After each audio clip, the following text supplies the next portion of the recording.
بسم اللہ الرحمن الرحیم الحمد للہ والصلاة والسلام علی رسول اللہ وبعد۔ ہمارا یہ درس قرآن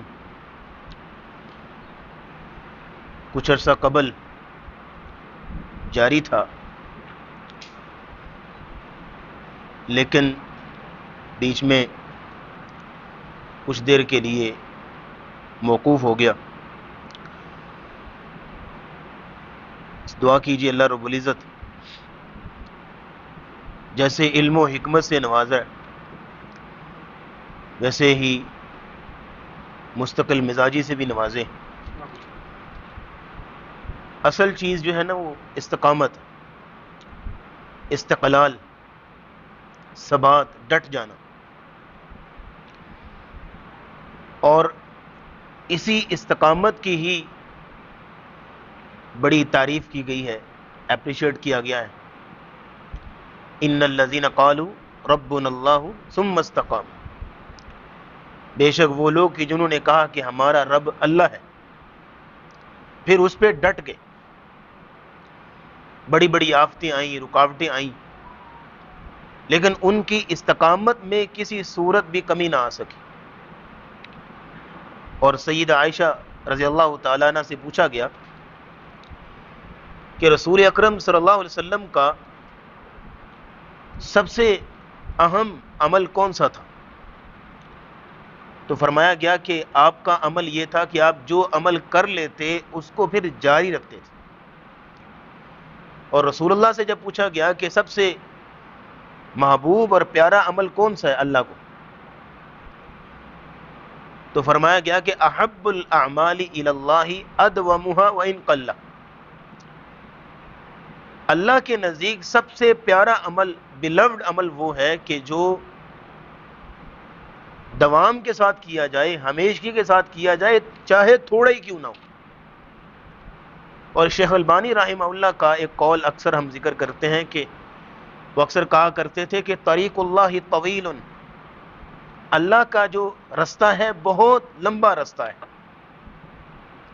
اللہ کے کئی رستے ہیں، رستہ تو خیر صراط مستقیم ایک ہی ہے، لیکن اس پر چلنے کے طریقے کئی ہیں۔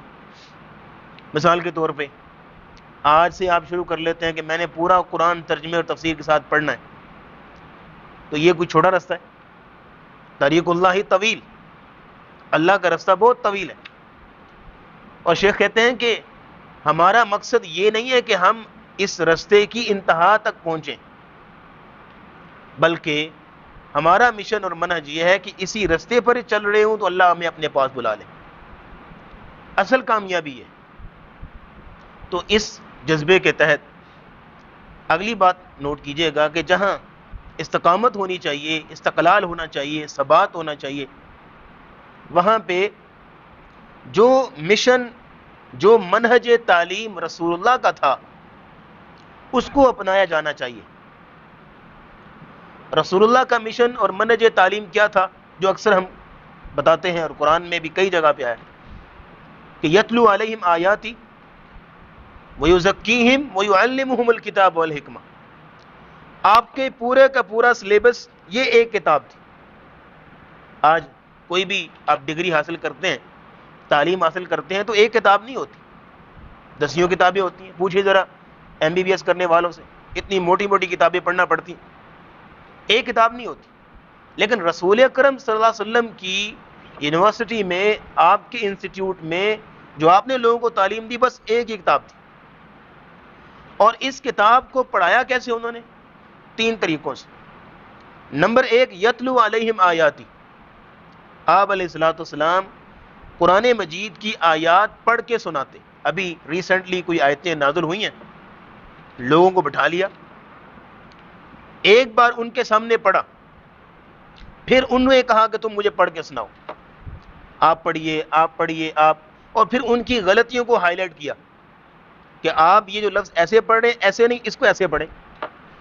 جیسے کہ ایک روایت میں آتا ہے، سلسلہ صحیحہ کی روایت ہے، عبداللہ بن مسعود رضی اللہ تعالیٰ عنہ ایک بندے کو قرآن پڑھایا کرتے تھے۔ سورۃ توبہ ایک دن وہ پڑھ رہا تھا اور سبق سنا رہا تھا، اور سورۃ توبہ کی جو آیت ہے انما الصدقات للفقراء والمساکین والعاملین علیہا، اس نے وہ نا جلدی سے اس نے پڑھ دی، تیزی سے. تو عبداللہ بن مسعود وہیں پر رک گئے، کہا کہ مجھے رسول اللہ نے ایسے نہیں پڑھایا جیسے تم پڑھ رہے ہو. اس نے کہا جی ابو عبد الرحمن بتائیے پھر رسول اللہ نے آپ کو کیسے پڑھایا؟ کہا جی پڑھ کے سنا ہے انما الصدقات للفقراء والمساکین فمدھا. پڑھنے والے نے فقراء پہ مد کرنا چھوڑ دی تھی، یعنی فقراء جو لفظ ہے نا، یہ اس کے اوپر آپ سائن دیکھیں، یہ مد کا سائن ہے، اس کو اسٹریچ کرنا ہے 4 ٹائم. اس نے اسٹریچ نہیں کیا تھا، لمبا نہیں کیا تھا اس کو. تو عبداللہ بن مسعود نے پڑھ کے سنایا انما الصدقات للفقراء والمساکین، یعنی اسٹریچ کر کے. فمدھا روایت کے الفاظ ہے، مد کی وہاں پہ، یعنی اتنی چھوٹی چھوٹی چیزیں اور باریک بینی سے رسول اللہ نے لوگوں کو قرآن سکھایا. تو پہلی چیز کیا ہے؟ یتلو علیہم آیات. دوسری چیز وَيُعَلِّمُهُمُ الْكِتَابَ وَالْحِکْمَةَ، جو آج آیتیں پڑھی ہیں، تلاوت کر کے سکھائی ہیں، سنائی ہیں، ان آیتوں کی روشنی میں جو علم کی اور حکمت کی باتیں ہیں وہ لوگوں کو بتائیں کہ ان آیتوں کے اندر اللہ کا مطلوب کیا ہے، مدلول کیا ہے، مقصود کیا ہے، اللہ کیا چاہ رہے ہیں، ان آیتوں کے اندر ہے کیا، علم و حکمت کے موتی پروئے. اور پھر تیسرے نمبر پہ جو قرآن کا اہم مقصد ہے وَيُزَكِّيهِمْ، آپ ان آیتوں کی روشنی میں عملی طور پر معاشرے کی ٹریننگ کرتے تھے، تربیت کرتے تھے. اب یہ 3 طرح کا تعلق تھا قرآن کے ساتھ. اور پھر یہ ہے کہ اگر آپ نے وہ راز معلوم کرنا ہو کہ 23 سال کے عرصے میں آپ علیہ السلام نے عرب کی کیسے کایا پلٹ دی، دنیا کا نقشے بدل دیا، کس قدر تربیت میں کمال اور مثال قائم کر دی، تو اس کا راز آپ جاننا چاہیں تو اس کا راز یہی 3 باتیں، یتلو علیہم آیاتی ویعلمہم الکتاب والحکمہ ویزکیہم. آج بھی علماء یہ دعویٰ کرتے ہیں کہ اگر کوئی شخص انفرادی طور پر یا کوئی قوم، معاشرہ، اجتماعی طور پر قرآن مجید کو انہی 3 طریقوں کے ساتھ پڑھ لے ایک دفعہ، تو ابھی 4 سے 5 سال نہیں گزریں گے تو وہی رنگ نظر آنے لگ جائے گا کہ جو کہ رسول اللہ صلی اللہ علیہ وسلم نے روح پھونکی تھی عرب کے اندر، وہی رنگ نظر آئے گا. لیکن اصل مقصد یہ ہے کہ اس طریقے پر، اس منہج پر، اس ٹریک پہ چل کے قرآن کو پڑھے تو صحیح کوئی. اب یہاں پہ 2 باتیں ہوگی. تیسری بات یہاں نوٹ کیجئے گا کہ قرآن مجید کے ساتھ جو تعلق ہے، سورہ صاد کی آیت اللہ رب العزت فرماتے ہیں کتاب انزلناہ الیک مبارک لیدبروا آیاتہ ولیتذکر اولو الالباب. ہم نے قرآن آپ کی طرف نازل کیا، اس کے 2 مقصد ہیں. اس آیت کے اندر 2 مقصد بیان ہو رہے ہیں. لیدبروا آیاتی، تاکہ تم اس کی آیات میں تدبر کرو. تدبر کا مطلب ہے غور و خوض کرنا، ڈیپ انڈرسٹینڈنگ حاصل کرنا، گہرائی میں اتر کے قرآن کو سمجھنا، قرآن کو اپنے دل میں، دل کی اتھا گہرائیوں میں اور روح تک اتارنا، اچھے طریقے سے قرآن کو سمجھنا. یہ تدبر ہے. ایک ایک آیت کے بارے میں آپ کہہ سکیں کہ مجھے اس کی سمجھ آ گئی. جب تدبر ہوگا تو پھر اگلا سٹیپ کیا ہوگا؟ وَلِيَتَذَكَّرَ أُولُو الْأَلْبَابِ، پھر عقل والے اس سے نصیحت حاصل کریں گے. دیکھیں تدبر ہوگا تو پھر تذکر آئے گا. تذکر کا مطلب ہے نصیحت حاصل کرنا. تو 2 چیزیں ہیں اس آیت کے اندر، تدبر اور تذکر. تدبر غور و خوض، سمجھنا، انڈرسٹینڈنگ حاصل کرنا، اور تذکر یہ ہے کہ پھر اس کے قرآنی آیات سے، قرآن سے اپنے لیے عمل کے پہلو نکالنا. کیوں؟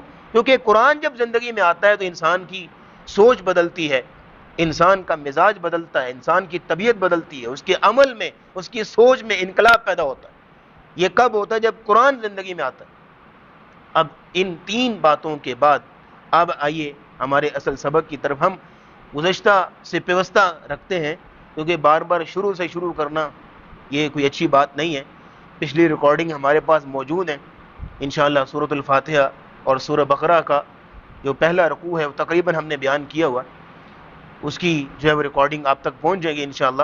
آج ہم آپ کے سامنے کچھ ریویو کر لیتے ہیں سورہ بقرہ کی شروع سے ہی، اور اصل سبق ہمارا ان الذین کفروا سے ہے، سورہ بقرہ کی آیت نمبر 6 سے ہے اصل سبق ہمارا. لیکن شروع سے ہم تھوڑا سا ریویو کر لیتے ہیں کیونکہ نئے چہرے بھی ہیں اور ایک طرح نیا ہم نے شروع کیا ہے اس کو انشاءاللہ. بس دعا کیجیے اللہ تعالیٰ اس کو جاری رکھے اور جب تک زندہ رہیں چلیں کچھ نہ کچھ تو ہم بیان کر پائیں گے نا جی انشاءاللہ. تو اللہ خیر کرے. بسم اللہ الرحمن الرحیم. الف لام میم ذالک الکتاب لا ریب فیہ ھدی للمتقین.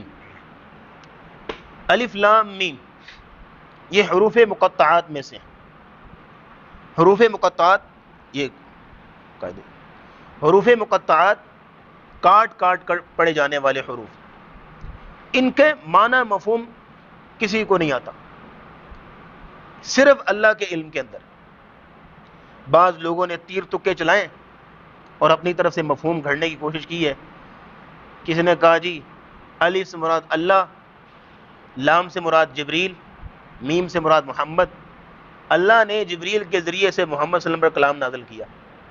اب یہ سارا سر تکا ہے نا، اس کا کوئی مفہوم رسول اللہ سے ثابت نہیں ہے اور یہ ہے کہ صحابہ کرام سے بھی کوئی روایت نہیں ملتی. ایک بات یہاں یہ سمجھنی چاہیے کہ یہ عربوں کا ایک طریقہ اور دستور ہوتا تھا بات کرنے کا کہ بات شروع کرنے سے پہلے کوئی لمبا مضمون کوئی خط لکھنے سے پہلے وہ یہ حروف لکھتے تھے اور ان حروف کے مقاصد ان کی زبان کے اندر وہ لوگ جانتے تھے. تبھی آپ کو کسی صحابی کا کوئی سوال ملتا ہو، کسی صحابی نے پوچھا یا رسول اللہ ان کا مطلب کیا ہے، نہیں نہ ملتا. کوئی ایسی روایت دکھائی جس میں کسی صحابی نے پوچھا ہو یا رسول اللہ یہ جو ہر سورت کے شروع میں آتے ہیں تقریباً یہ ان کا مطلب کیا ہے، نہیں ملتا. اس لیے کہ وہ عربی جانتے تھے، ان کے ہاں ایک طریقہ کار ہوتا تھا بات کرنے کا. تو خط لکھتے تھے شروع میں کچھ چند ایک حروف اور الفاظ حوالے کے طور پہ لکھتے. بہرحال ان کا مقصود اور مدلول اللہ ہی جانتے ہیں، لیکن یہ ہے کہ ان کو پڑھنے پہ اجر اور ثواب ملتا ہے. لیکن ایک تھوڑی سی غلط فہمی ہمارے معاشرے میں یہ آ گئی ہے کہ ہم ہر جگہ پہ کوئی ریڈی میڈ چیزیں جو ہے لے آتے ہیں. اگر دکان پہ مکان پہ کوئی برکت چاہیے، خیر و برکت چاہیے، تو بس کوئی لکھی لکھائی چیز ہمیں دے دے، ہم باندھ لیں گے، لٹکا دیں گے. پڑھنے کو ہمیں نہ کوئی کہے بھئی آپ صبح شام کے اذکار کیا کریں، یہ دعا پڑھا کریں، سورہ بقرہ کی تلاوت کیا کریں، یہ کیا کریں، نہیں جی بس کوئی لکھ کے دے دیں، پیسے لے لیں ہم سے. ہماری قوم کا یہ مزاج بن چکا ہے. تو اسی طرح یہ ایک تختی بنی ہوتی ہے جس کو کیا کہتے ہیں، لوح قرآنی. لوح قرآنی، اس کے اوپر یہ حروف مقطعات جو ہے وہ لکھے ہوتے ہیں اور یہ دکان اور مکان کی خیر و برکت کے لیے. یہ رسول اللہ سے ثابت نہیں، صحابہ کرام سے بھی ثابت نہیں. آپ پڑھیے، آپ صبح نماز پڑھ کے دکان پہ جائیے، اذکار کر کے دکان پہ جائیے، قرآن کی تلاوت کیجئے. پیچھے کئی دکانوں میں میں نے دیکھا، واللہ العظیم میں آپ کو قسم اٹھا کے کہہ سکتا ہوں کئی دکانوں میں نے دیکھا ہے، اب یہاں پہ نام بھی لے سکتا ہوں، ویلنشیا کے اندر ہی پیچھے لگا ہوا ہے دکان اور مکان کی خیر و برکت. ادھر لٹکی ہوئی ہے سورہ یاسین چھوٹی سی اور ادھر بڑی سی الفٹی پہ گانے لگے ہوئے ہیں. اب کون سی خیر برکت چاہیے جی آپ کو؟ کون سی خیر برکت لینا چاہتے ہیں؟ یا تو وہ چیز رکھ لیں یا پھر یہ چیز رکھ لیں، دونوں میں سے ایک چیز تو رکھیں نا آپ. دوگلی پالیسی، یعنی شیطان کو بھی راضی اور رحمان کو بھی راضی کرنا چاہ رہے ہیں. تو الف لام میم حروف مقطعات میں سے ہیں. خیر و برکت قرآن پڑھنے سے آتی ہے، قرآن لٹکانے سے نہیں آتی. ذالک الکتاب لا ریب فیہ ھدی للمتقین. یہ کتاب کوئی شک نہیں ہے اس میں. یہ لا ریبہ کا مطلب پتہ کیا ہے؟ اس کتاب کے اندر کسی قسم کی کوئی غلطی نہیں ہے. اعتراض کرنے والوں نے گھسے پیٹے اعتراض ضرور کیے، رسول اللہ کو کہہ دیا شاعر ہے، مجنون ہے، دیوانہ ہے، لیکن آج تک یہ کوئی ثابت نہ کر سکا کہ قرآن کے اندر کوئی غلطی ہے. قرآن ہر قسم کی گرامیٹیکل غلطی سے بھی پاک اور سائنٹیفک غلطی سے بھی پاک. اور پھر اگلی بات سنیے گا، ذالک الکتاب لا ریب فیہ کا دوسرا مطلب یہ ہے کہ اس کتاب کے اندر کوئی بات بھی جھوٹی نہیں ہے، حق سچ پر مبنی ہے. ذالک الکتاب لا ریب فیہ، کوئی شک نہیں اس کتاب میں. مطلب یہ ہے کہ اس کتاب کے اللہ کی طرف سے نازل ہونے میں کوئی شک نہیں ہے. انشاءاللہ کسی دن اس پر یہ موضوع رکھیں گے کہ یہ اس درس کا اصل مقصد پتہ کیا ہے. ذرا سنیے گا، صرف ہم نے قرآن کو ترجمے تفسیر کے ساتھ نہیں پڑھنا، بلکہ قرآن کا جو علم ہے وہ اس کو ہم نے ایکسپلور کرنا ہے، قرآن کے علم کو باہر نکالنا ہے. جیسے آج فجر کے درس کے بعد ایک بزرگ مجھے کہہ رہے تھے کہ میری عمر 60-70 سال ہو چکی ہے لیکن مجھے طہارت کے مسائل میں بھی کنفیوژن رہتی ہے. کسی عالم سے پوچھتے ہیں وہ غسل کا طریقہ کچھ ایسے بتاتا ہے، کسی عالم سے پوچھتے ہیں وہ طریقہ کچھ ایسے بتاتا ہے. تو ہم اسی طرح ناپاکی کی حالت میں دنیا سے چلے جائیں. ان کے الفاظ تھے. تو آپ کوئی ایسا کریں, کوئی نماز کا طریقہ پریکٹیکلی آپ ریکارڈ کروائیں, کوئی وضو کا طریقہ ریکارڈ کروائیں, کوئی اس کے اندر اس طرح کی چیزیں. میں نے کہا انشاءاللہ آپ نے بات کہہ دی, انشاءاللہ پوری ہوگی. کیونکہ اب یہاں دیکھیے گا کہ قرآن پڑھیں نا, بیچ میں کتاب کی حقانیت بھی آئے گی, بیچ میں نماز بھی آئے گی, زکوٰۃ بھی آئے گی. ایک ایک ٹاپک کو اٹھاتے جائیے اور مختصراً مسائل لوگوں کے سامنے رکھتے جائیے. اب یہ تو نہیں کہ ترجمے کے ساتھ پڑھ کے آگے چلے جانا ہے, نہیں, پورے طریقے سے بات کو سمجھنا. دیکھیں دو چیزیں ہوتی ہیں, ایک ہوتی ہے تفسیر اور ایک ہوتی ہے تعویل. یہ دونوں چیزیں پڑھی جاتی ہیں قرآن کی انٹرپریٹیشن کے اندر. ایک ہوتی ہے تفسیر, ایک ہوتی ہے تعویل. تفسیر یہ ہوتی ہے کہ آپ ایک ایک حرف کی ڈیپتھ میں جائیں, گرامیٹیکل انالیسس کریں, ایک ایک لفظ کو بیان کریں, ورڈز کی جو بناوٹ ہے, سجاوٹ ہے, اس کو آپ ایکسپلین کریں گرامیٹیکل لحاظ سے, اس کو کہتے ہیں تفسیر. ایک ہوتی ہے تعویل. تعویل یہ ہوتی ہے کہ آپ ایک آیت کو اٹھائیں, اس کے اندر جو علم کی باتیں ہیں, حکمت کی باتیں ہیں, سمجھنے کی باتیں ہیں, امپورٹنٹ پوائنٹس ہیں, اکیڈمک پوائنٹس ہیں, وہ لوگوں کے سامنے رکھیں. تو انشاءاللہ ہم زیادہ ڈیٹیل میں بھی نہیں جائیں گے اور پھر یہ ہے کہ زیادہ شارٹ بھی نہیں کریں گے, لیکن دونوں چیزیں تفسیر بھی ہوگی اور تعویل بھی ہوگی انشاءاللہ. ذالک الکتاب لا ریب فیہ, یہ احباب کے لیے پانی لے آؤ. ذالک الکتاب لا ریب فیہ, یہ کتاب کہ اس میں کوئی شک نہیں ہے. ھدی للمتقین, یہ ہدایت ہے تقوی والوں کے لیے, متقیوں کے لیے ہدایت ہے. متقی کون لوگ؟ یہاں پہ متقی کون لوگ ہیں؟ جو کچھ بننا چاہتے ہیں, جو کچھ سیکھنا چاہتے ہیں, جن کے اندر تڑپ ہے اپنے آپ کو ہدایت کے راستے پہ لانے کے لیے, جن کے اندر جستجو ہے, جن کے اندر یہ جذبہ اور شوق ہے کہ میں نے اپنے رب کو راضی کرنا ہے اور اپنی معاشرے کی جہالت کو دور کرنا ہے اور اپنے آپ کو اور اپنی نسلوں کو ہدایت کے اوپر رکھنا ہے, یہ ان کے لیے ہدایت ہے. لیکن جو جانوروں کی طرح جی رہے ہوں, جن کے اندر شوق نہ ہو, جذبہ نہ ہو, بس صبح ہوتی ہے شام ہوتی ہے, زندگی یوں ہی تمام ہوتی ہے, کوئی فکر نہیں ہے کہ بھئی ہم نے اپنی نسلوں کو بھی اصلاح کرنی ہے, اب آگے ہی جانا ہے, آخرت کی بھی فکر کرنی ہے, ان کے لیے کوئی سراسر ہدایت نہیں. اس کے اندر ہدایت یہاں متقیوں کے لیے. اور متقی کون لوگ؟ یہاں پہ آپ بریکٹ بند کیجئے. آپ کوئی بھی اردو میں سنٹینس لکھتے ہیں نا, بریکٹ بند ہو گئی اور پھر بریکٹ کے اندر چیزیں ہوتی ہیں, پھر بریکٹ. اب یہاں پہ بریکٹ جو ہے وہ شروع کیجئے. کون لوگ ہیں متقی؟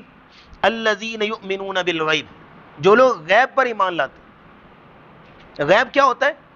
ایسی ہر چیز جو انسانی حواس سے باہر ہے. انسان کے 5 سینسز ہیں, ان سے باہر ہے. انسان دیکھ نہیں سکتا, چکھ نہیں سکتا, سن نہیں سکتا. جیسے کہ قیامت کے بارے میں, اللہ رسولوں کے بارے میں, فرشتوں کے بارے میں دیکھا تو نہیں ہوا نا. یہ ساری چیزیں جو انسان کی عقل سے ماوراء ہیں وہ غیب ہے. صرف اس بنیاد پر ایمان لے کے آ رہا ہے, یقین کر رہا ہے کہ میرے رب نے کہا ہے اور میرے نبی نے بتایا. کیونکہ انسانی عقل ان چیزوں کو نہیں مانتی نا. اللہ ہے, عرش عظیم پہ مستوی ہے, اور پھر یہ ہے کہ فرشتے ہیں, قیامت آئے گی اور قیامت کے سارے مناظر. انسانی عقل نہیں, انسانی عقل سے ماورا چیزیں ساری, لیکن صرف اس بنیاد پہ مان رہا ہے کہ میرے رب نے کہا ہے اور میرے نبی نے کہا ہے. اس لیے تو نبی اسلام ایک دن بیٹھے تھے, آپ علیہ السلام نے کہا میرا دل کرتا ہے کہ میں اپنے بھائیوں سے ملاقات کروں. صحابہ نے کہا یا رسول اللہ اولسنا اخوانو, کیا ہم آپ کے بھائی نہیں ہیں؟ کہا نہیں, تم میرے صحابی ہو. میرے بھائی وہ ہیں جو میرے بعد آئیں گے, مجھے دیکھا بھی نہیں ہوگا لیکن مجھے بن دیکھے مانیں گے اور ایمان لائیں گے. 2 گتوں کے درمیان ان کو کتاب ملے گی, لیکن ان کا یقین اور ایمان اتنا مضبوط ہوگا کہ میری ہر بات پہ وہ ایمان رکھیں گے. یہ ہے ایمان بالغیب. الذین یؤمنون بالغیب. اگلی بات, ویقیمون الصلاۃ. متقی کی دوسری صفت کیا ہے؟ نماز قائم کرتا ہے. پہلے ایمان لے کے آیا, اولین شرط, پھر نماز قائم کرتا ہے. آپ ایمان والے ہیں یہ کیسے پتہ چلے گا؟ عملی طور پہ پتہ چلے گا. ابھی نماز کا وقت ہوگا, اذان ہوگی, جو شخص اٹھ کے نماز پڑھ کے آئے گا سمجھ آ جائے گی ایمان والا ہے. لیکن یہ ہے کہ جو ایک نماز گئی, دوسری بھی گئی, تیسری بھی گئی, چوتھی بھی گئی, فکر ہی کوئی نہیں ہے. کہاں کا ایمان جی؟ کدھر رکھا ہوا ایمان اس نے؟ پوٹلی میں باندھ کے, گھر میں رکھا ہوا, فریج میں بند کر کے. کہاں ایمان اس کا؟ جو ایمان اس کو اندر سے ہلچل ہی نہیں دے رہا, اس کو موٹیو نہیں کر رہا, اس کو زور ہی نہیں دے رہا اٹھ کے نماز پڑھ گیا, کون سا ایمان ہے اس کا؟ ایمان ہے ہی نہیں اس کے پاس. وَمِمَّا رَزَقْنَاهُمْ يُنْفِقُونَ. اور جو ہم نے ان کو رزق دیا ہے اس میں سے خرچ کرتے ہیں. جو رزق دیا ہے, اب رزق سے مراد یہاں صرف مال و دولت نہیں ہے کہ وہ خرچ کرتے ہیں. نہیں، ہر وہ چیز جو فائدے مند ہے اسے رزق کہتے ہیں۔ آپ کے پاس علم ہے، آپ علم کی کوئی بات دوسرے کو سکھاتے ہیں، یہ بھی اس زمرے میں آتی ہے، وَمِمَّا رَزَقْنَاهُمْ يُنْفِقُونَ، کہ جو کچھ آپ نے دیا ہے آپ ڈسٹریبیوٹ کرنا سیکھیں، تقسیم کرنا سیکھیں، دینا سیکھیں۔ آپ کے پاس کوئی سکل ہے، ہنر ہے، آپ ہنر کسی کو سکھا دیتے ہیں، یہ بھی وَمِمَّا رَزَقْنَاهُمْ يُنْفِقُونَ ہے۔ آپ کے پاس یعنی آپ بعض علماء کہتے ہیں کہ آپ کچھ نہیں تو کسی کو مسکرا کے کسی کے دل میں خوشی ڈال دیتے ہیں، یہ بھی وَمِمَّا رَزَقْنَاهُمْ يُنْفِقُونَ ہے۔ بلکہ یہاں تک بات سنیے کہ کسی کو سکھ دینا، خوشی دینا، راحت دینا، یہ تو بہت بڑی بات ہے۔ سر آپ کم از کم اگلے کو تکلیف نہیں نہ دے رہے، یہ بھی بہت بڑا ہے وَمِمَّا رَزَقْنَاهُمْ يُنْفِقُونَ، کہ آپ کی وجہ سے اگلا تکلیف میں نہیں، کم از کم۔ بعض کا ایسا چلتے چلتے گھور کے دیکھ لیا تو اس کو جو ہے وہ اگلا بندہ جو ہے وہ سوچ میں پڑ گیا کہ یہ جو ہے وہ پتہ نہیں کیا ہوگا اس کو، وہ پریشان ہی رہا 2-4 گھنٹے۔ وَمِمَّا رَزَقْنَاهُمْ يُنْفِقُونَ، اور اس میں سے جو ہم نے ان کو رزق دیا ہے خرچ کرتے ہیں۔ وَالَّذِينَ يُؤْمِنُونَ بِمَا أُنزِلَ إِلَيْكَ وَمَا أُنزِلَ مِن قَبْلِكَ وَبِالْآخِرَةِ هُمْ يُوقِنُونَ، اور وہ لوگ جو اس پر ایمان لاتے ہیں کہ جو ہم نے نازل کیا آپ کی طرف، جو نازل کیا گیا آپ کی طرف، رسول اللہ پر جو نازل کیا گیا اس پر بھی ایمان لاتے ہیں۔ رسول اللہ پر کیا کیا چیزیں نازل کی گئیں؟ ایک قرآن، اور دوسرا قرآن کی تشریح حدیث کی شکل میں، قرآن اور حدیث۔ فرمایا والذین یؤمنون بما انزل الیک وما انزل من قبلک، اور جو نازل کیا گیا آپ سے پہلے، آپ سے پہلے کتابیں نازل ہوئیں، انبیاء آئے، ان پر بھی ایمان لاتے ہیں۔ وبالآخرۃ ہم یوقنون، اور آخرت پر بھی یقین رکھتے ہیں۔ اب یہاں دیکھیے گا، یہاں 5 صفات بیان ہو گئی۔ ایمان بالغیب، اقامت صلاۃ، نماز قائم کرتے ہیں۔ نمبر 3، انفاق رزق، خرچ کرتے ہیں اللہ کی راہ میں، ڈسٹریبیوٹ کرتے ہیں جو اللہ نے دیا ہوا ہے۔ والذین یؤمنون بما انزل الیک وما انزل من قبلک، اس پر ایمان لاتے ہیں جو رسول اللہ پہ نازل ہوا اور جو آپ سے پہلے نازل ہوا۔ 4، 5ویں چیز وبالآخرۃ ہم یوقنون، اور آخرت پر بھی یقین رکھتے ہیں۔ یہ 5 باتیں ہو گئی تو بریکٹ بند کیجئے، اولئک علی ھدی من ربہم واولئک ھم المفلحون، یہی لوگ ہیں جو کہ اپنے رب کی طرف سے ہدایت پر ہیں، اور یہی لوگ ہیں جو کہ اصل کامیابی حاصل کرنے والے ہیں۔ تو اٹ مینس کہ یہاں تک 4 ڈگریاں مکمل ہو گئیں۔ ایک پیچھے گزری سورہ فاتحہ میں صراط الذین انعمت علیہم، دوسری ڈگری ھدی للمتقین، تیسری ڈگری اولئک علی ھدی من ربہم، یہ لوگ ہدایت یافتہ ہیں، چوتھی ڈگری واولئک ھم المفلحون، یہی لوگ فلاح پانے والے ہیں۔ یہ 4 ڈگریاں یہاں مکمل ہوتی ہیں 5 صفات کے ساتھ۔ ایمان بالغیب ہو، نماز قائم کرتا ہو، انفاق رزق ہو، پچھلی کتابوں پر بھی ایمان ہو، اور رسول اللہ پر بھی مکمل ایمان ہو، آخرت پر یقین ہو۔ اب آخرت پر یقین صرف یقین نہیں ہے، آخرت پر یقین کی 2 صورتیں، ایک ہے عملی یقین اور ایک ہے اعتقادی یقین۔ یہ نقطہ نوٹ کیجئے گا۔ اعتقادی یقین ہم مسلمانوں کا عقیدہ ہے کہ اللہ رب العزت ایک دن قیامت کو دوبارہ زندہ کرے گا اور پھر اپنے سامنے کھڑا کرے گا، حساب کتاب ہوگا، یہ تو ہو گیا اعتقادی یقین۔ اور دوسرے نمبر پر ہے عملی یقین، کہ اس کا عمل بھی یہ ثابت کرے کہ اس بندے کو آخرت یاد ہے، اس کا عمل بھی ثابت کرے نا۔ عمومی طور پہ ہمارے ہاں کیا ہے کہ ہم عاشق رسول بھی ہیں، اہل بیت پر ایمان بھی ہے، ختم نبوت کے جالے بھی ہیں، سب کچھ ہے، لیکن آپ کو کسی بھی مارکیٹ میں خالص چیز نہیں ملے گی۔ آپ کو کسی جگہ پہ ماپتول پورا نہیں ملے گا، کسی جگہ پہ کسی کونے میں ایمانداری آپ کو نظر نہیں آئے گی۔ ایمان میں ہمارا پورا ہے، اہل بیت پہ محبت ہماری جو ہے وہ عروج پہ ہے، اور نعرے ہم سے جتنے مرضی لگا لو، حرمت رسول پہ ہماری جان بھی قربان ہے انشاءاللہ، لیکن یہ ایک ایمانداری نہ ہم سے کی ہے۔ اور پھر سب سے بڑھ کے بات یہ ہے کہ دن رات جو ہے وہ کوشش یہ ہوتی ہے کسی نہ کسی طریقے سے کسی کو فراڈ کر لیا جائے، دھوکہ کر لیا جائے، کوئی کسی جگہ پہ کوئی کہانی نظر آ رہی ہوتی ہے، کسی جگہ پہ کوئی جو ہے وہ معاملہ بن جاتا ہے۔ یہ آخرت پر یقین نہیں ہے۔ آخرت پر یقین یہ ہے کہ انسان کو ڈر ہو، خوف ہو کہ میں نے اپنے رب کے سامنے کھڑا ہونا ہے۔ یوم یقوم الناس لرب العالمین، اس دن لوگ کھڑے ہوں گے اپنے رب کے سامنے۔ آج یہ جو 5 مرتبہ اپنے رب کے سامنے آپ کو کھڑا کیا جاتا ہے، یہ اس کی پریکٹس ہے کہ قیامت کو بھی اپنے رب کے سامنے کھڑا ہونا ہے۔ جو آج رب کے سامنے کھڑا ہو گیا قیام میں، وہ قیامت کے دن بھی اس کے لیے کھڑا ہونا آسان ہوگا۔ لیکن جو آج اپنے رب کے سامنے نماز میں کھڑا نہ ہو سکا، قیامت کے دن بھی اس کے لیے کھڑا ہونا آسان نہیں ہوگا۔ اب یہاں پہ غور کر لیجئے کہ 4 قسم کے گروہ کا تذکرہ آئے گا سورت کے شروع کے اندر، 4 قسم کے گروہ کا تذکرہ۔ نمبر 1، ہدایت یافتہ لوگ جن کی یہ 5 صفات آپ نے پڑھ لی ہیں، ایمان والے، مومنین کا ذکر آئے گا، متقین کا ذکر آئے گا جو ابھی آپ پڑھ چکے ہیں۔ دوسرے نمبر پہ کافروں کا ذکر آئے گا آیت نمبر 6 اور آیت نمبر 7 کے اندر۔ تیسرے نمبر پہ منافقین کا ذکر آئے گا آیت نمبر 8 سے لے کے 20 تک، 11 آیتوں کے اندر منافقوں کا ذکر۔ چوتھے نمبر پہ فاسقوں کا ذکر آئے گا، یہ آپ کو ملے گا آیت نمبر 27 28 میں آگے چل کے۔ یہ 4 قسم کے گروہ کا تذکرہ آپ کو سورت کے شروع میں مل رہا ہے۔ اب ایمان والوں کا ذکر آپ نے نوٹ کر لیا، اب صرف مختصر سی بات آگے سنیے پھر بات ختم کرتے ہیں، اور وہ ہے کافروں کا ذکر۔ آیت نمبر 6 اور 7 دیکھیے، ان الذین کفروا سواء علیہم اانذرتہم ام لم تنذرہم لا یؤمنون، بے شک وہ لوگ جو کہ کافر ہو گئے، سواء علیہم برابر ہے ان پر، اانذرتہم کیا آپ ڈرائیں ان کو، ام یا لم تنذرہم آپ نہ ڈرائیں ان کو، لا یؤمنون وہ ایمان نہیں لائیں گے۔ کافر کسے کہتے ہیں؟ کافر کا مطلب ہوتا ہے چھپانا۔ کافر کو کافر اس لیے کہتے ہیں کیونکہ وہ فطرت سلیمہ کو چھپاتا ہے۔ اللہ نے فطرت سلیمہ بنائی ہوئی نا، کل مولود یولد علی الفطرہ، ہر بچہ فطرت اسلام پر پیدا ہوتا ہے۔ فابواہ یہودانہ او ینصرانہ او یمجسانہ، اس کے ماں باپ ہیں جو اس کو یہودی بنا دیتے ہیں، عیسائی بنا دیتے ہیں، اور پھر یہ ہے کہ اس کو دوسرے دینوں کی طرف لٹا دیتے ہیں۔ اللہ نے فطرت اسلام پہ پیدا کیا، ہر بچہ مسلمان پیدا ہوتا ہے۔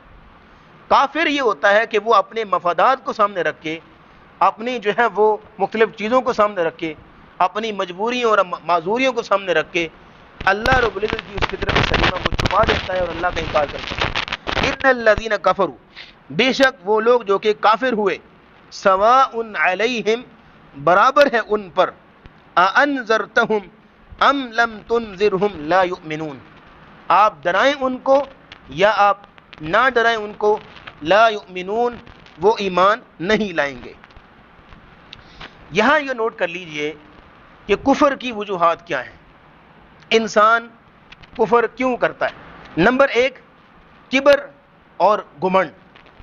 بعض اوقات دعوت دینے والا چھوٹے طبقے کا ہوتا ہے اور اس کی بات کی حیثیت اور ویلیو نہیں ہوتی، تو کہتے ہیں لو یہ ہمیں سکھائے گا، جیسے سورہ ہود میں آتا ہے نا، حضرت نوح علیہ السلام کو بھی یہی بات کہی گئی، وقال الملأ الذین کفروا من قومہ، کافروں نے کہا کہ ما نراک الا بشرا مثلنا، ہم دیکھ رہے ہیں کہ تو ہماری طرح کا ایک انسان ہے، عام انسان ہے، وما نراک اتبعک الا الذین هم اراذلنا بادی الرأی، اور ہم دیکھ رہے ہیں کہ تیرے سامنے ایویں چھوٹے موٹے لوگ بیٹھتے ہیں، ہاں کمی لوگ بیٹھتے ہیں، اراذلنا بادی الرأی جن کی ہمارے یہاں کوئی حیثیت کوئی نہیں ہے، وہ تیرے ساتھ بیٹھتے ہیں، وما نرى لكم علينا من فضل، اور ہم تمہارے لیے اپنے اوپر کوئی فضل بھی نہیں دیکھ رہے، کوئی بھی فضیلت تمہیں ملی ہو، کوئی دنیاوی طور پہ تمہیں مقام ملا ہو، بل نظنکم کاذبین، بھئی ہم نہیں تمہیں مانتے۔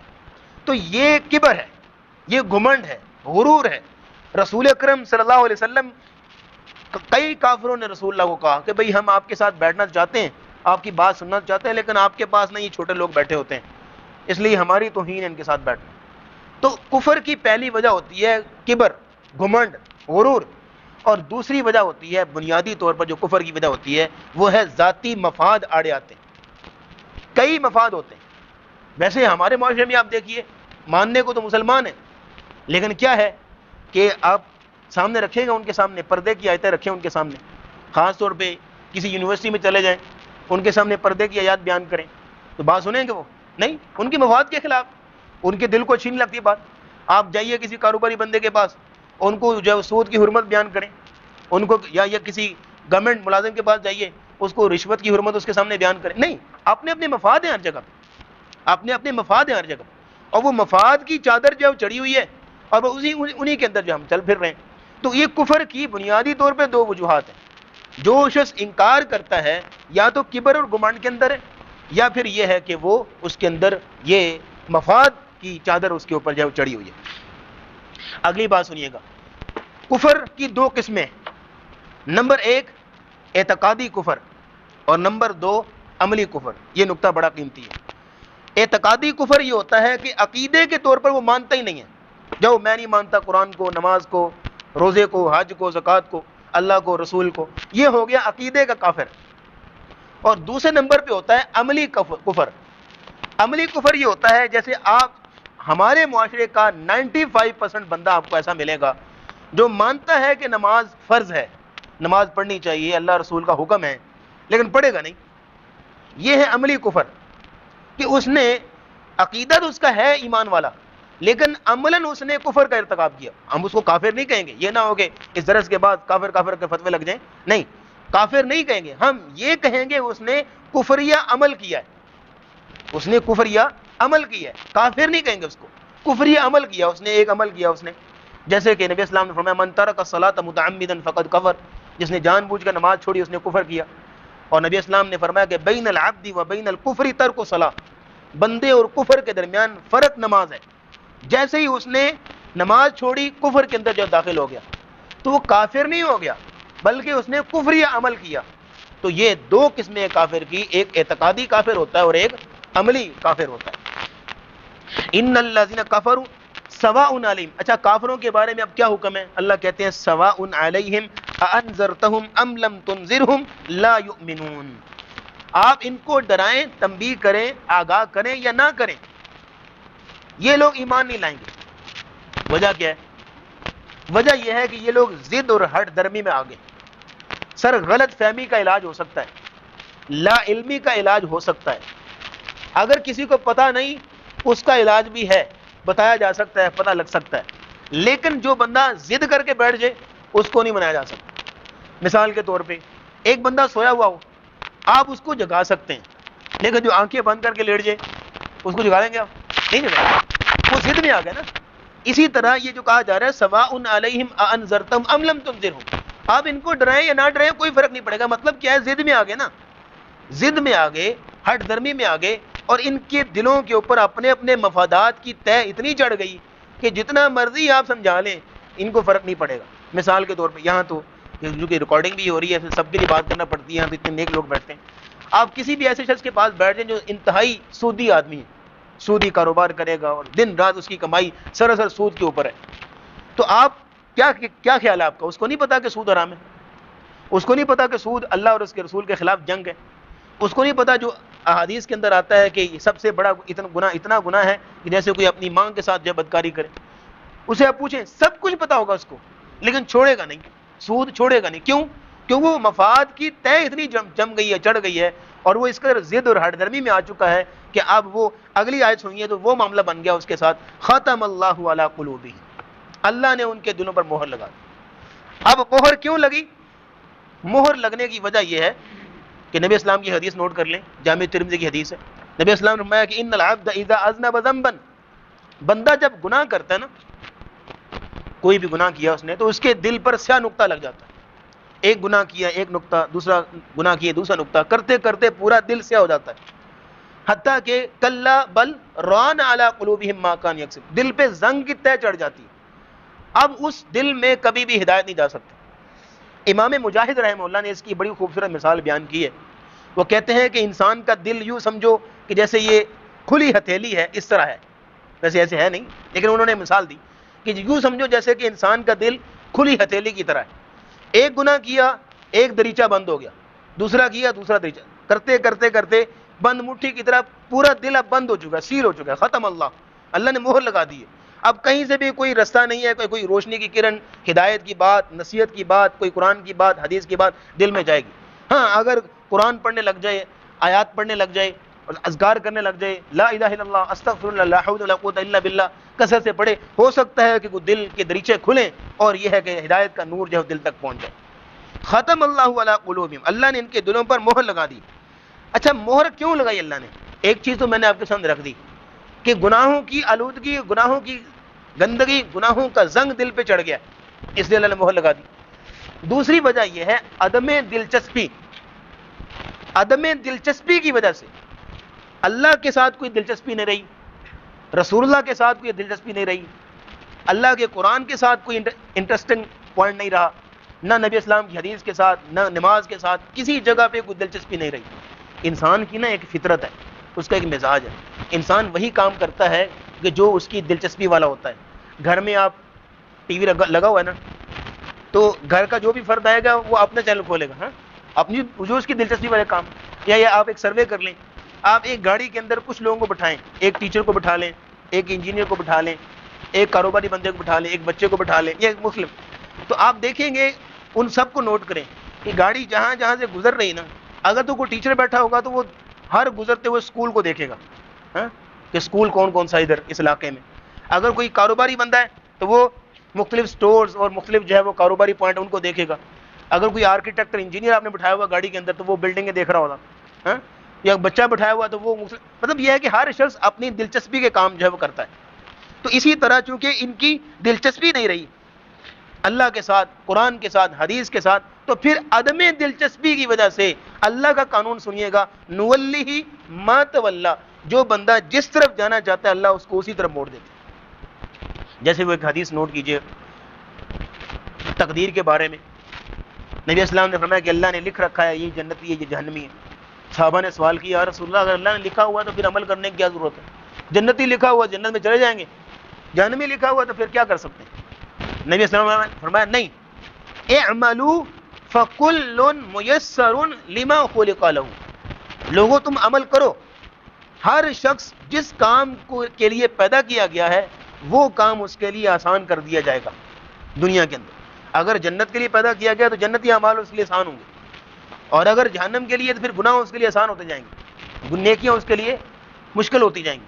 اگر جنتی ہے تو نیکیاں آسان ہوتی جائیں گی، گناہ مشکل ہوتے جائیں گے۔ فَكُلٌّ مُيَسَّرٌ لِمَا خُلِقَ لَهُ، تو یہاں کہا جا رہا ہے ختم اللہ علی قلوبہم، مہر لگا دی اللہ نے ان کے دلوں پر دو وجوہات سے، گناہوں کی کثرت کی وجہ سے دل میں زنگ آ چکا، اور دوسرا عدم دلچسپی کی وجہ سے، قرآن کے ساتھ کوئی دلچسپی نہیں ہے، حدیث کے ساتھ کوئی دلچسپی نہیں ہے، تو پھر مہر لگ گئی۔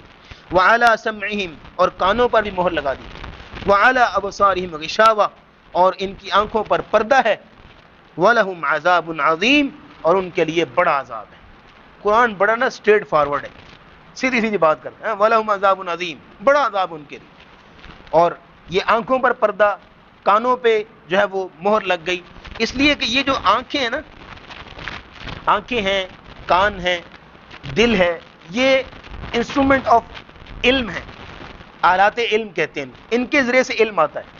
آنکھوں سے دیکھ کے انسان سیکھتا ہے، کئی کام ایسے انسان کرتا نہیں ہے لیکن کسی کے پاس بیٹھا تھا اس کو کرتے ہوئے دیکھا تو آ گیا، ہاں؟